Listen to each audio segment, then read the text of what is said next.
Ассалаумағалейкум, қалайсыздар достар? Бүгін ауа райы өте керемет. Провер методымен кофе дайындап программирование туралы айтамыз. Кеттік.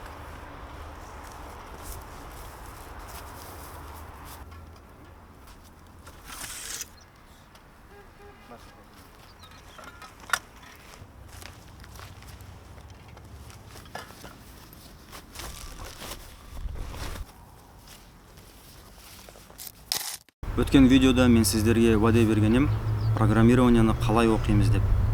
Сол себептен бүгінгі видеода сіздер сол сұраққа жауап табасыздар. Менен программированияны қалай оқимыз деп сұраған кезде таныстарым, мен әрдайым үш кеңес беремін.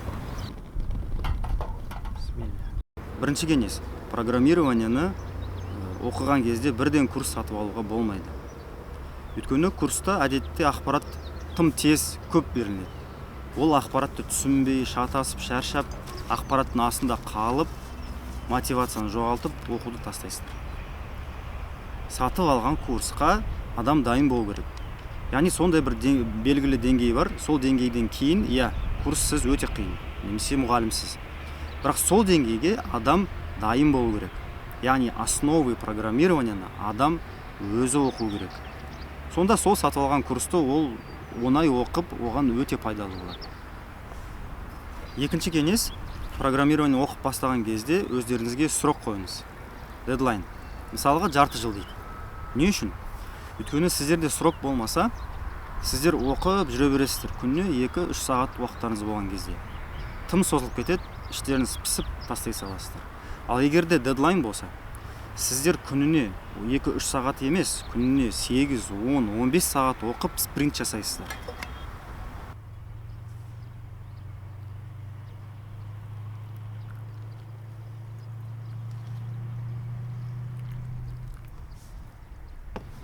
Үшінші кеңес: дедлайн біткеннен кейін сіздер бірден жұмыс деп бастауыңыз керек.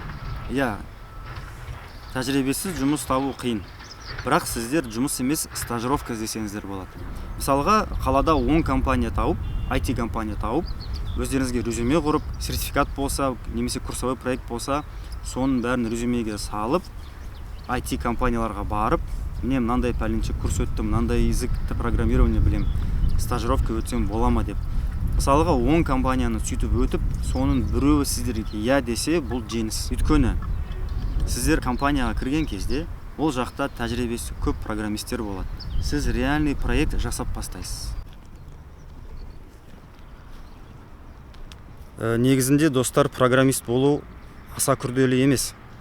Егер мінездеріңізде екі қабілет болса, біріншісі: қалаған нәрсеңізді жүзге асырмай тыным таппау, целеустремленность. Ал екіншісі усидчивость. Өйткені программист болу үшін адам көп уақыт отырып оқу керек. Демек, осы екі нәрсе болса, программист болу оңай десем де болады.